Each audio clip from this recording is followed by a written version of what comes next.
ये है Juman light house. इस लाइट हाउस पर कीपर की जॉब करने के लिए आपको हर साल 1.2 मिलियन डॉलर यानी कि तकरीबन 10 करोड़ रुपए मिलेंगे। मतलब यहाँ पर सिर्फ एक दिन ड्यूटी करने के 2.5 लाख रुपए मिलेंगे। और इस जॉब में ना तो आपका कोई मालिक है जो आप पर नजर रखे, और जॉब कीपर यहाँ पर जी भर कर सो सकते हैं। इस लाइट हाउस पर काम क्या है और ये समुद्र के बीचों बीच क्यों बनाए जाते हैं। इस लाइट हाउस में आप जी भर के फिशिंग कर सकते हैं, आराम कर सकते हैं। आप जब तक इस लाइट हाउस या टावर पर रहेंगे तब तक आपको यहाँ अकेले रहना पड़ेगा। अब आप सोच रहे होंगे आखिर क्या काम होता है इस लाइट हाउस पर, तो डरिए नहीं, काम बहुत सरल है। आपको इस लाइट हाउस में 24 घंटे रोशनी करके रखनी होती है, यानी कि इस टावर में जो रोशनी या बल्ब जलता है वह बिल्कुल भी बंद नहीं होना चाहिए। ये कोई मुश्किल काम नहीं है, पर फिर भी इस सिंपल से काम करने के लिए कोई जल्दी तैयार क्यों नहीं होता है, क्योंकि ये काम जितना सरल दिख रहा है उतना ही कठिन भी है। वो ऐसे जब समुद्र की लहरें उठती हैं तो उनकी ऊंचाई इस टावर से भी ऊंची हो जाती है, जिसे देखकर जॉब कीपर के होश उड़ जाते हैं। और इस सुनसान समुद्र के लाइट हाउस में अकेले आपको ही ड्यूटी देनी होती है। अकेलेपन की वजह से भी लोग यहाँ काम करने से डरते हैं।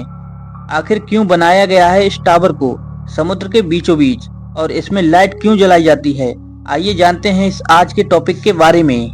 फ्रांस के आइलैंड अबुजान से 300 मीटर दूर होने के बावजूद जुमोन लाइट हाउस पर पिछले 33 सालों से साल 1991 से कोई भी कीपर नौकरी पर नहीं गया, और आज भी यहाँ पर कोई जाना नहीं चाहता। अगर इस जॉब के लिए किसी को डबल सैलरी भी दी जाए तो भी वो यहाँ पर जाने के लिए कतराता है।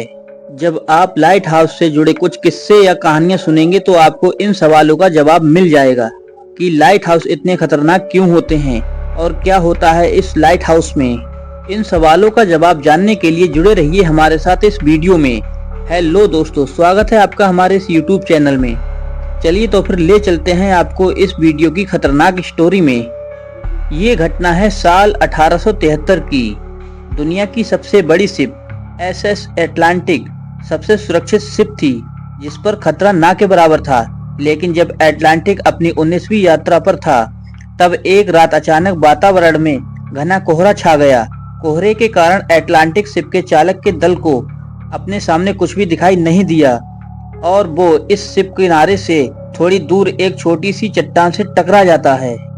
ये टक्कर थी तो मामूली, लेकिन इसने कभी ना डूबने वाले जहाज को ऐसी चोट पहुंचाई जिससे ये पूरा का पूरा पानी में समा गया। इस पर सवार आधे से ज्यादा पैसेंजर्स की मौत बुरी तरह से हो गई, और इस हादसे में करोड़ों रुपए का नुकसान हुआ। और इस शिप को बनाने वाली कंपनी व्हाइट स्टार लाइन कंगाली की कगार पर पहुंच गई। ये सब क्यों हुआ जानते हैं? सिर्फ एक लाइट हाउस न दिखने की वजह से। अगर एटलांटिक की क्रू को समय रहते ही आइलैंड पर मौजूद लाइट हाउस दिख जाता तो 19वीं सदी का सबसे बड़ा समुद्री हादसा टल सकता था, पर ऐसा हुआ नहीं। अब ये सोचिए कि ये तो सिर्फ 150 साल पुरानी बात है। इंसान तो लगभग 800 सालों से पानी में सफर कर रहा है, और इस दौरान जहाजों पर मौजूद सेलर्स के पास ना तो जीपीएस था और ना ही कंपास। हजारों सालों तक ये सेलर सूरज और तारों की स्थिति की गणना कर अनंत समुद्र में रास्ता ढूंढते रहे। और इस दौरान प्राचीन दुनिया में अक्सर ऐसा होता था कि कप्तान अपनी क्रू के साथ समुद्र में निकलते और अचानक रात को कोई तूफान आता जिससे आसमान में बादल छा जाते और कप्तान को रास्ते का पता नहीं चलता, तो जहाज चट्टानों से टकराकर समुद्र में डूब जाता या फिर वह इस महासागर में भटकता रहता। इतिहास में ऐसी हजारों घटनाएं घटी हैं जहां पर रात के अंधेरे में शिप डूब गई।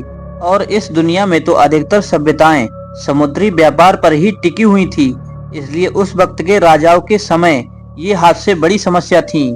और ठीक इसी समय इजिप्ट का एक शहर अलेक्जेंड्रिया की एंट्री होती है।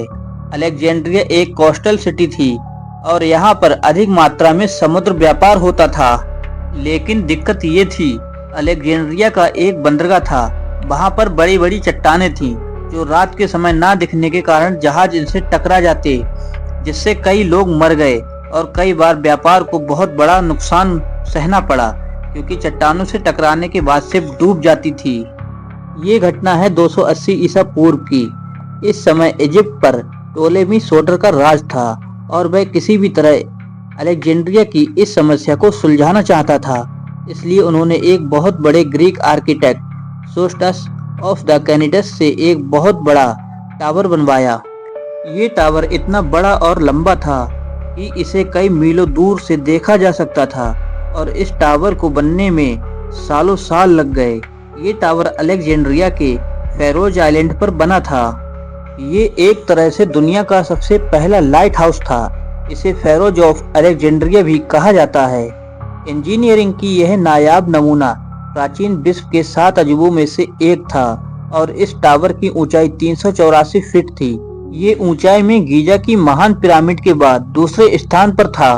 फेरोज ऑफ अलेक्जेंड्रिया दुनिया का सबसे पहला लाइट हाउस होने के कारण मॉडर्न नहीं था, क्योंकि इसमें उस समय लाइट न होने के कारण एक ऊंची चिमनी थी, इसलिए लाइट हाउस की सीट पर हमेशा लकड़ियां जलती रहती थी। पर इस रोशनी से कुछ ज्यादा लाभ नहीं मिला, क्योंकि चिमनी से निकलने वाली आग या रोशनी बहुत कम थी।